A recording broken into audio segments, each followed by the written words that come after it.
My name is Thomas Mitchell, and for 13 years, I believed I had built the kind of marriage that other couples envied. Sarah and I met in college, married young, and spent over a decade building what I thought was a partnership based on love, trust, and shared goals. Before we dive into this story of betrayal, deception, and the calculated revenge that followed, make sure to hit that like button if you've ever felt taken advantage of in a relationship. Drop a comment sharing your own experiences with trust and betrayal, and subscribe for more stories of people who refuse to let others destroy what they'd worked so hard to build. Trust me, you won't believe how this ends. We had two beautiful children, Emma, now 11, and Jake, 8, and had established ourselves in a comfortable suburban life in Charlotte, North Carolina. I worked as a senior engineer at a manufacturing firm, while Sarah had taken a part-time position in marketing after the kids started school. Financially, we were more fortunate than most. When my parents died in a car accident 3 years ago, they left me a substantial inheritance, $340,000 from their life insurance policies, the sale of their home, and my father's retirement accounts. It wasn't enough to retire on, but it was significant money that we'd agreed to keep as a safety net for our family's future. I'd placed the inheritance in a joint savings account, viewing it as family money despite it being legally mine. Sarah and I had always made financial decisions together, and I saw no reason to change that approach. The money sat there earning modest interest while we discussed long-term plans. Maybe a larger house when the kids were older, college funds, or early retirement possibilities. For years, our marriage felt solid. We laughed together, supported each other through challenges, and maintained the kind of comfortable intimacy that comes from truly knowing someone. Sarah was intelligent, beautiful, and had always been my closest friend and confidant. But over the past year, something had begun to shift. It started subtly. Sarah became more focused on her appearance, spending money on new clothes, joining a high-end gym, and experimenting with hairstyles that made her look younger. When I complimented these changes, she seemed almost annoyed, as if my approval was unwanted. Her phone, which had always been casually accessible, became something she guarded closely. She'd take it with her to the bathroom, sleep with it face down, and angle the screen away from me when texting. When I asked about it jokingly, she became defensive. "God, Thomas, can't I have any privacy? You don't need to monitor my every conversation." The frequency of her girls' nights increased dramatically. What had been monthly dinners with her sister or college friends became weekly outings that often lasted until 2 or 3 a.m. She'd come home with stories that seemed rehearsed, mentioning people I'd never heard of and events that sounded oddly generic. "How was book club?" I'd ask. "Fine." We discussed the book. Jennifer had some interesting insights about the symbolism. "Which book were you reading again?" "The one I mentioned last week. You weren't really listening." But I had been listening, and she'd never mentioned any book. Sarah also became increasingly critical of our life together. Our house was too small and outdated. Our friends were boring suburban types. My job was limiting my potential. Even our children seemed to irritate her more than usual. "Emma's becoming too clingy," she'd say, "and Jake needs to be more independent. They're both too dependent on us." The physical intimacy that had always been natural between us dwindled to almost nothing. When I tried to initiate conversations about what was bothering her, Sarah would deflect or turn the discussion into an argument about my perceived shortcomings. "You're imagining problems that don't exist, Thomas. Maybe you should focus on your own issues instead of psychoanalyzing me." 2 months ago, Sarah announced she was planning a girls' trip to New York City with her sister and some college friends. They wanted to attend the U.S. Open tennis tournament, do some shopping, and have a few days away from domestic responsibilities. "It'll be good for me to reconnect with my friends," she explained. "I feel like I've lost myself in being a wife and mother." The comment stung, but I tried to be supportive. "Of course, Sarah. You deserve some time with your friends.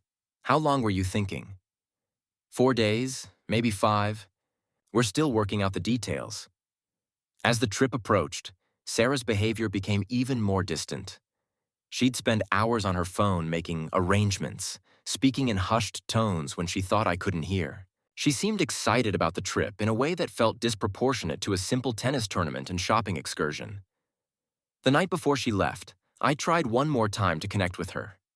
"Sarah, is everything okay between us? I feel like we've been distant lately, and I'm worried about..." Everything's fine, Thomas. You're overthinking things like you always do.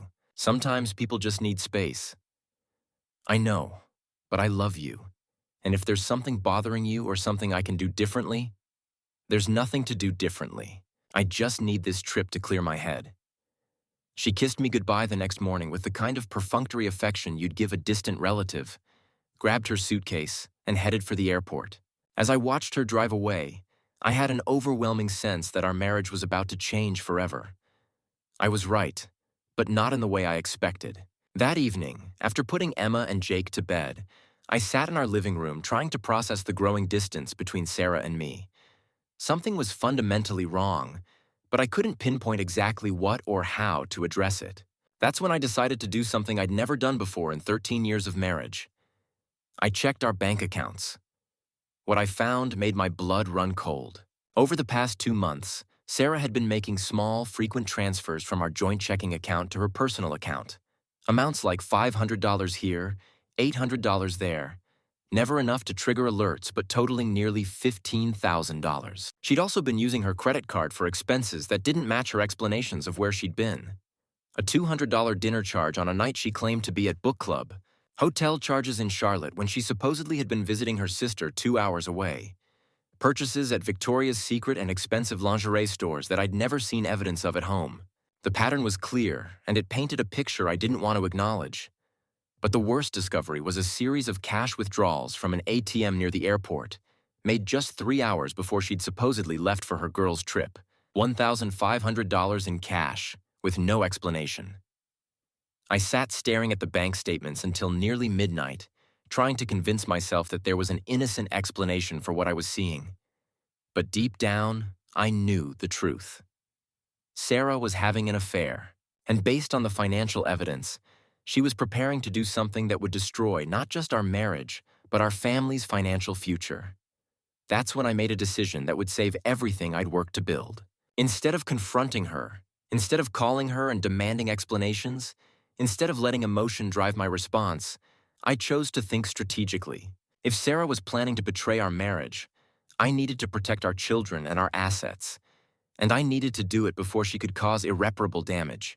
The next morning, I called in sick to work and began making some very important phone calls. The first call was to my lawyer, David Richardson, whom I'd used for our house purchase and will preparation. David had been practicing family law for 20 years and had a reputation for thorough strategic thinking. Thomas, what can I do for you? David, I need to discuss some concerns about my marriage and potential asset protection. I see. Can you come in this afternoon? These conversations are better had in person. Absolutely. The second call was to our financial advisor, Rebecca Chen, who managed our investment accounts and had helped us plan our long-term financial strategy. Rebecca, I need to discuss some urgent changes to our account structure. Can we meet today? Of course, Thomas. Is everything all right? I'm not sure yet, but I want to be prepared for various scenarios. By noon, I was sitting in David's office, explaining the pattern of behavior I'd observed and showing him the bank statements I'd printed. Thomas, based on what you're showing me, I think your instincts are correct. This looks like someone preparing to leave a marriage and taking resources with them. What are my options? Legally, since the inheritance was yours individually, you have every right to move it to separate accounts. The joint account funds are more complicated. But if you have evidence of wasteful dissipation, which these unexplained withdrawals might constitute, we can address that in divorce proceedings. David, I don't want to divorce Sarah. I want to save our marriage if possible. I understand that, Thomas. But you also need to protect yourself and your children in case reconciliation isn't possible. What I'm recommending isn't an attack on your wife. It's prudent financial planning given concerning circumstances. What specifically do you recommend? First, move the inheritance money to accounts in your name only. Second, document everything you've found so far. Third, if your suspicions prove correct and Sarah is planning to leave or take marital assets inappropriately, we file for divorce immediately and seek emergency orders to protect the remaining assets. How quickly can we do this? The account. Changes can happen today. The documentation is already in progress, and I can have divorce papers prepared within 24 hours if needed. At 2 p.m., I met with Rebecca at the bank. Thomas, based on what you've described, I think we should move the inheritance funds to a trust account in your name. This protects the money from any potential claims while still allowing you to use it for legitimate family expenses. What about the joint accounts? For now, leave them as they are. If your wife attempts any large, unauthorized transfers, the bank can flag them and contact you immediately. I'll put a note in the account requiring dual authorization for any transfers over $5,000. Can you do that without Sarah's knowledge? Since you're both account holders and you have legitimate concerns about unauthorized access, yes, this is actually a standard fraud protection measure. By 4 p.m., I had moved $340,000 from our joint savings to a trust account accessible only by me. I'd also placed fraud alerts on all our joint accounts and credit cards. If Sarah tried to make any large financial moves, I'd be notified immediately. That evening, I called Sarah to check on her trip. "Hi, honey, how's New York?" "It's fine. We're getting ready for dinner. I can't talk long." "Of course. How was the tennis today?" "Good. The matches were good." "Listen, I really need to go. The others are waiting." "Okay, I love you." "Yeah, me too. Bye." The conversation lasted less than a minute, and Sarah's voice had an odd quality. Distracted, almost guilty. But I didn't push. If my suspicions were correct, pushing would only accelerate whatever she was planning. Friday passed quietly. I took Emma and Jake to school, went to work, and tried to maintain normal routines while watching my phone for alerts from the bank. Saturday morning, I was making breakfast for the kids when my phone buzzed with a text message from Sarah. What I read made me physically sick. "Thomas, I've been thinking a lot during this trip, and I've realized something important. I met someone who actually appreciates me for who I am, not just as a wife and mother. I've moved your inheritance into my personal account so I can start fresh. Don't try to contact me until I'm ready to talk about our future." I read the message 3 times, trying to process the casual cruelty of it. 13 years of marriage dismissed in a text message. Our children's financial security stolen with the same casual tone someone might use to cancel dinner plans. But what struck me most was the arrogance of it. Sarah wasn't asking for a divorce or even suggesting counseling. She was simply informing me that she'd found someone else and stolen our family's money, as if I'd have no choice but to accept it. Emma and Jake were in the living room watching cartoons, unaware that their mother had just blown up their family via text message. I sat at the kitchen table, staring at my phone, and realized that Sarah had made the biggest mistake of her life. She thought she was stealing money from a trusting, passive husband who would be too shocked and heartbroken to respond effectively. She had no idea that the money she thought she'd stolen was no longer there to steal. I typed back a simple response. "Appreciate the update." Then I called David Richardson. "David, it's Thomas. Sarah just sent me a text confessing to an affair and claiming she's transferred the inheritance. Can you come to my house immediately?" "On my way." While I waited for David, I screenshot Sarah's text message and forwarded it to my personal email account. Then I called Rebecca Chen. "Rebecca, Sarah just attempted to access the inheritance funds. What happened?" The transfer was immediately flagged and rejected. She tried to move $340,000 from an account that now contains $1,200. The bank sent her an automated message explaining that the transfer exceeded available funds. Perfect. Can you document this attempted transfer? Already done. Thomas, I also received an alert that she's been trying to access other joint accounts. She attempted to transfer $25,000 from your checking account this morning, but the dual authorization requirement stopped it.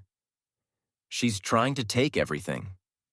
It appears so, but she can't access anything significant without your approval. By the time David arrived at my house, I had a complete picture of Sarah's betrayal. She'd confessed to an affair, attempted to steal our family's entire inheritance, and tried to drain our operational accounts, all while our children watched cartoons 20 feet away. "Thomas, show me the text." I handed him my phone. David read Sarah's message and shook his head. "In 20 years of family law, I've rarely seen someone document their own marital misconduct so clearly. This text message alone gives us grounds for divorce based on adultery and attempted theft of marital assets." What's our next move? We file for divorce immediately. We seek emergency custody of the children based on abandonment. We request protective orders for all remaining assets. And we document everything Sarah has done so that when this goes to court, there's no question about who was the wronged party. How long will this take? The papers can be filed Monday morning. Thomas, I need you to understand something. Sarah's behavior suggests someone who's made very poor decisions under emotional stress. People in that state often make even worse decisions when their plans start falling apart. What do you mean? I mean, she's about to discover that the money she thought she stole isn't there, that her attempts to access other accounts have been blocked, and that you're not responding with the panic and desperation she expected. That's going to make her angry, and angry people make mistakes. What kind of mistakes? The kind that make divorce proceedings very straightforward for the wronged spouse. That afternoon, I sat Emma and Jake down for a conversation I'd never imagined having. Kids, I need to talk to you about something important. Your mom is going through a difficult time right now, and she might not be coming home from her trip as planned. Why not? Emma asked, immediately concerned. Sometimes adults make decisions that hurt the people they love. Your mom has made some choices that mean we need to figure out new arrangements for our family. Are you and Mom getting divorced? Jake asked, with the startling directness that 8-year-olds sometimes possess. It's possible, buddy, but what I need you both to know is that no matter what happens between your mom and me, you are loved, you are safe, and your lives are going to be okay. Did Mom do something bad? Emma asked. Your mom made some choices that hurt our family, but that doesn't mean she doesn't love you. Sometimes people make mistakes when they're confused or unhappy. Will we still see her? Yes, sweetheart. Whatever happens, you'll still have both your parents in your lives. It was the hardest conversation I'd ever had, but I knew that protecting them from the truth entirely would only make things worse when they inevitably learned what had happened. That evening, I put both kids to bed early and sat in my living room, waiting for Sarah to discover that her plan had failed. I didn't have to wait long. At 9:47 p.m., my phone started ringing. Sarah's name appeared on the screen, and I let it go to voicemail. It rang again immediately, then again. After the fourth call, I answered. Hello, Sarah. What the hell did you do? Her voice was shaking with rage. The bank is saying there's no money in the account. They're saying the transfer was rejected. I see. Don't give me that calm bullshit, Thomas. Where is the money? The money is safe. Safe where? You moved it, didn't you? You moved it before I could access it. Sarah, you sent me a text message this morning confessing to an affair and announcing that you'd stolen our family's inheritance. Did you expect me to have no response to that? I didn't steal anything. That money belongs to both of us. Actually, the inheritance was mine individually. I chose to put it in a joint account, but it was never legally yours. This is insane, Thomas. You can't just take money that we've been planning to use for the family. The same family you just abandoned for someone who actually appreciates you.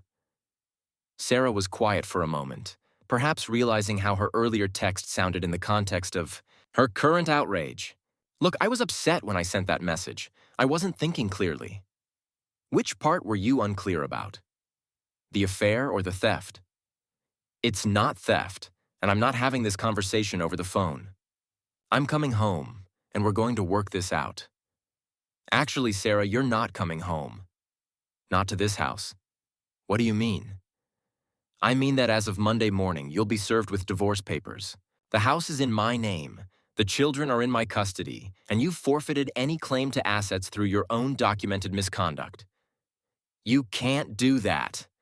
I already have done it. Sarah, you sent me a text message confessing to adultery and attempted theft. You tried to steal $340,000 from our family while our children were eating breakfast. Did you think there would be no consequences for that? Thomas, please, let's talk about this rationally. I made a mistake, but we can work through this.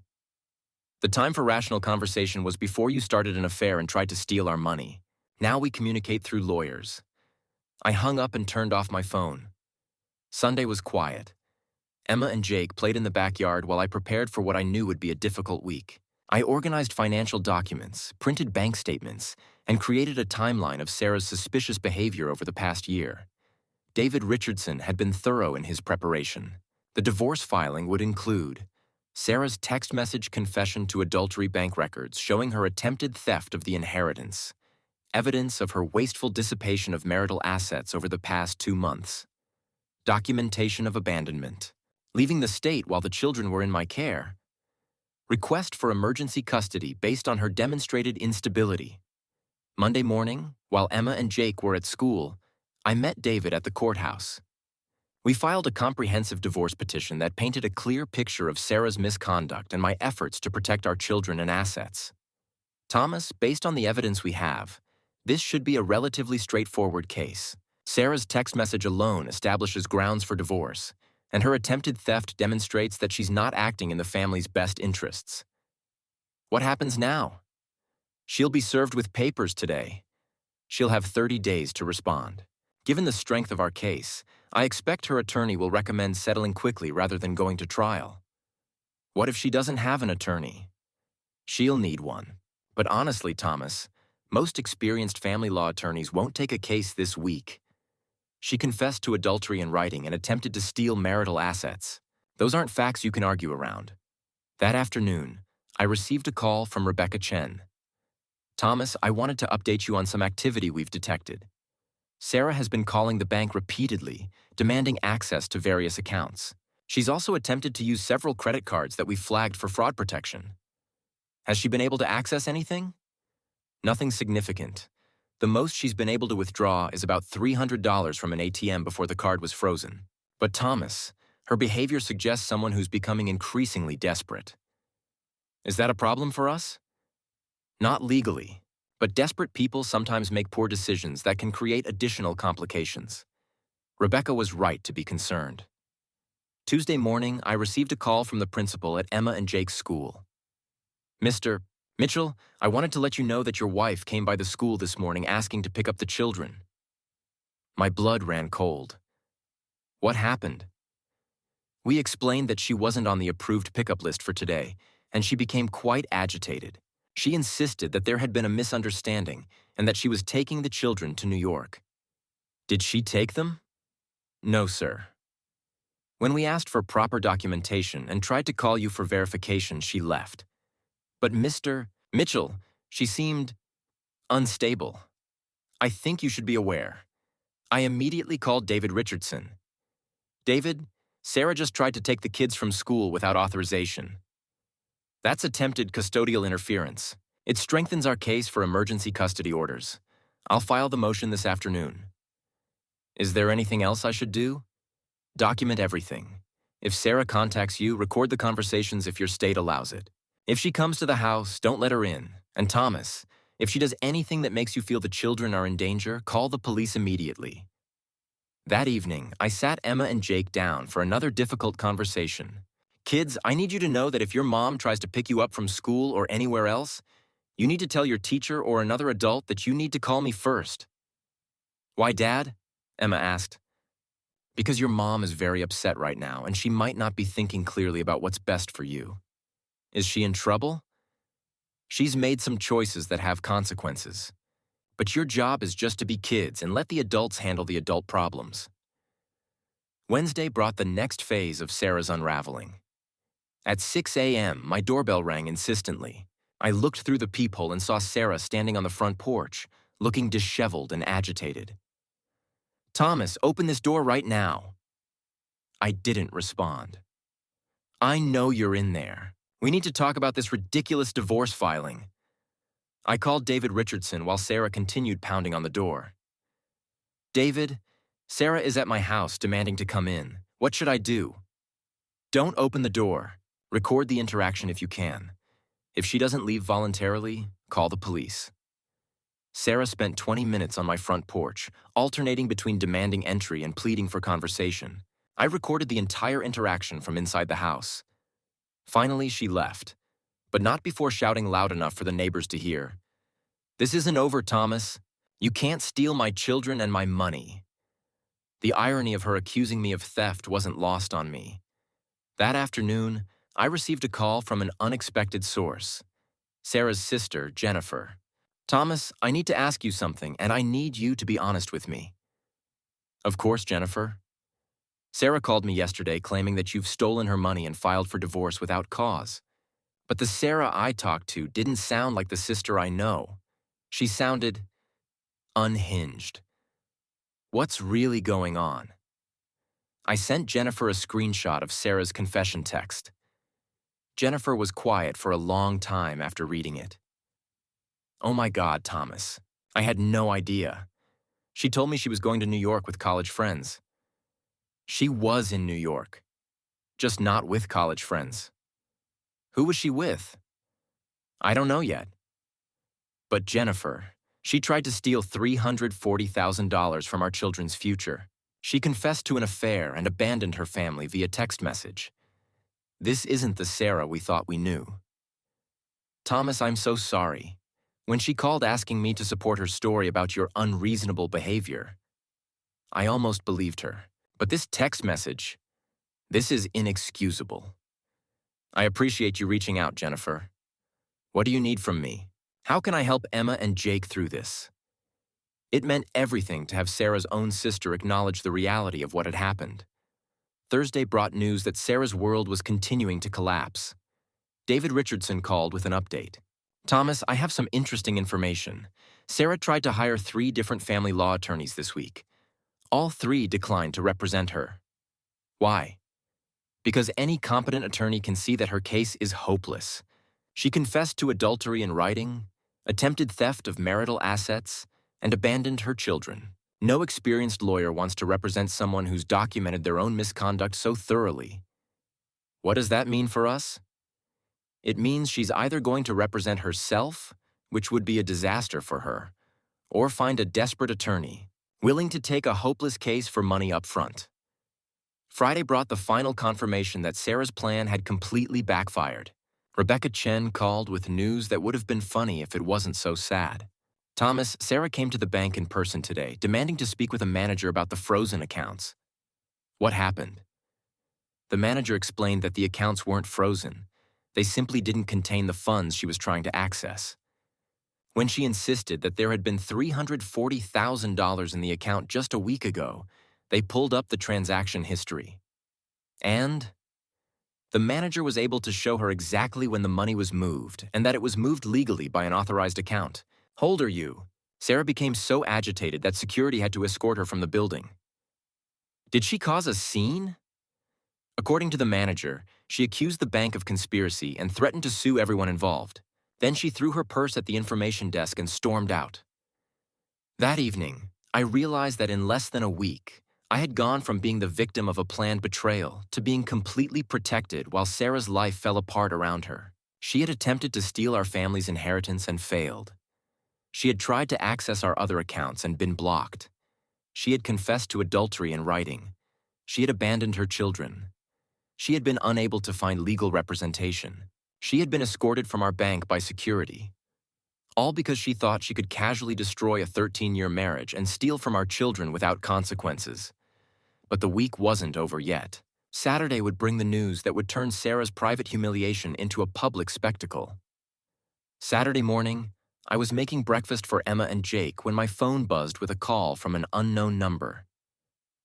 Mr.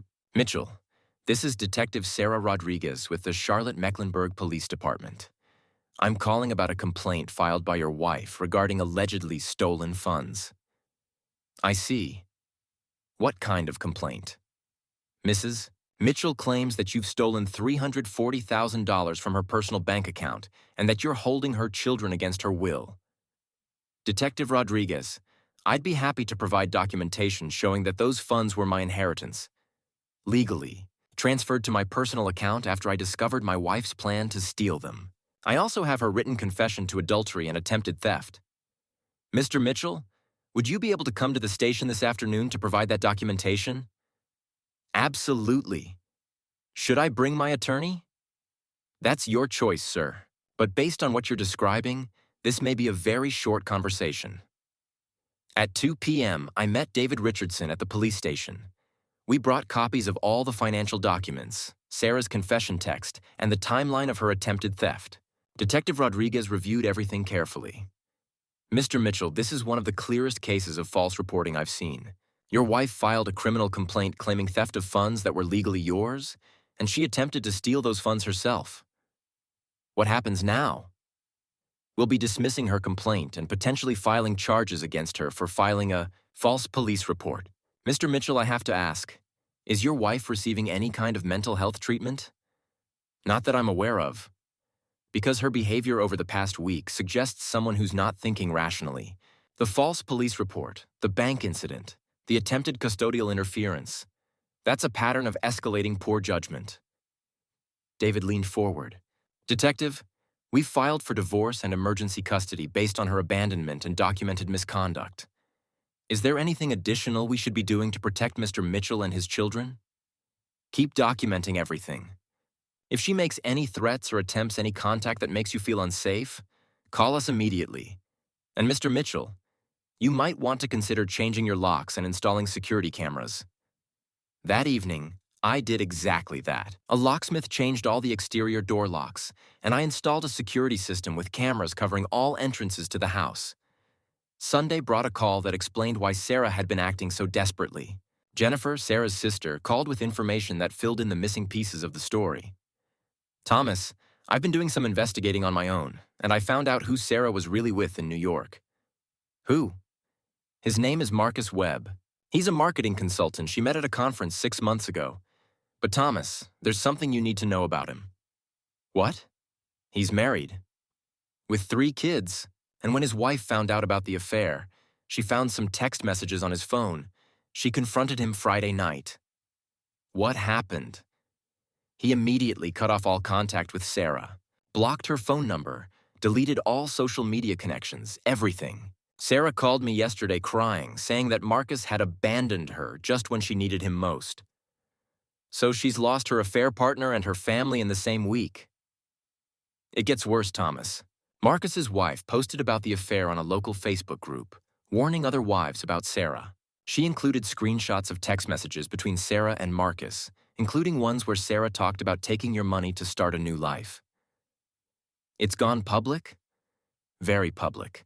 And Thomas, Sarah's behavior is getting more erratic. She called our mother yesterday claiming that you've brainwashed Emma and Jake against her and that you've stolen money that was rightfully hers. What did your mother say?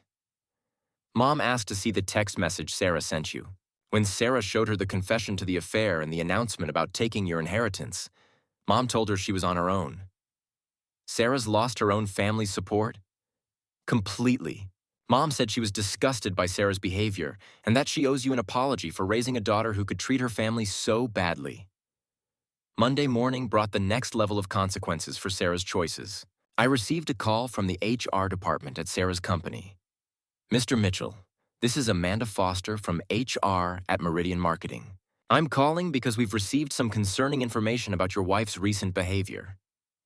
What kind of information?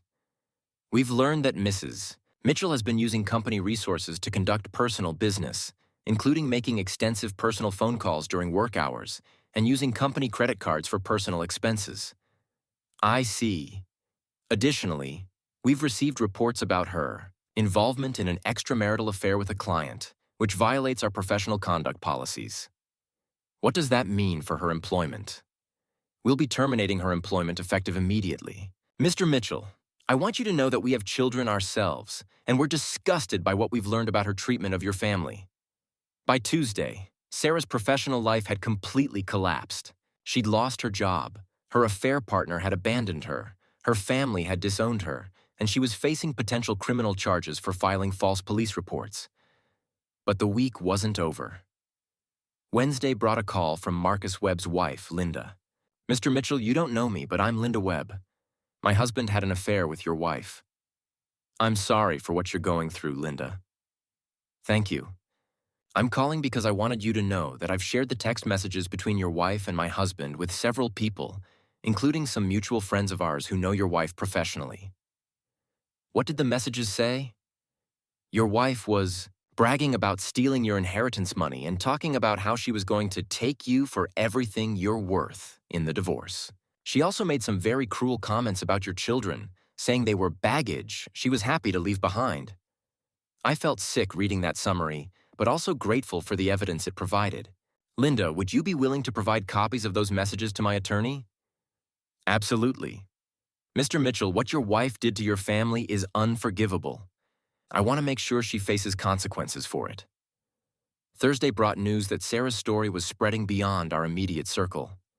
David Richardson called with an update. Thomas, I've received a call from Sarah's new attorney. She found someone to represent her? She found a recently graduated lawyer who's willing to take her case for $10,000 up front. But Thomas, this attorney called me wanting to discuss settlement terms. What kind of terms?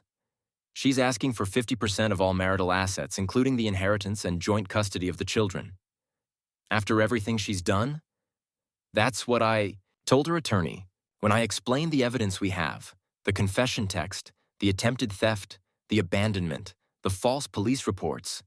Her lawyer asked if we'd be willing to consider allowing Sarah to surrender all claims to marital property in exchange for supervised visitation with the children. So she's gone from demanding half of everything to begging for supervised visits?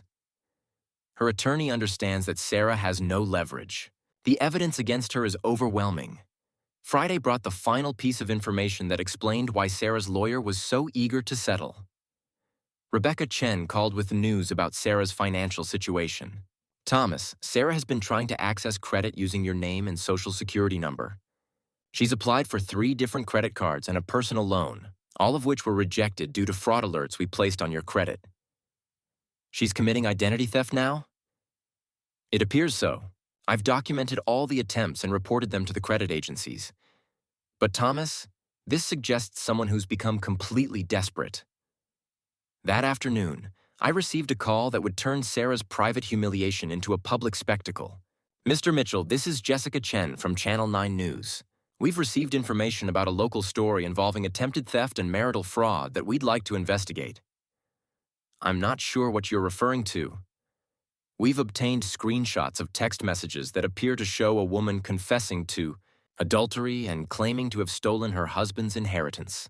The story has been circulating on social media, and we're trying to verify the facts. My heart sank. Sarah's confession text had gone viral. Ms. Chen, I'd prefer not to comment on my family's private matters. I understand, Mr. Mitchell, but the story is already public. We're simply trying to ensure accurate reporting. That evening, I called David Richardson. David, a news reporter called about Sarah's text message. Apparently, it's spreading on social media. Thomas, I was afraid this might happen. In today's social media environment, stories like this can go viral very quickly. What does that mean for our case? Legally, it doesn't change anything. If anything, public awareness of Sarah's behavior strengthens our position. But personally, this might be difficult for you and the children. Should I be concerned? Not legally, but you should prepare Emma and Jake for the possibility that people at school might have heard about this.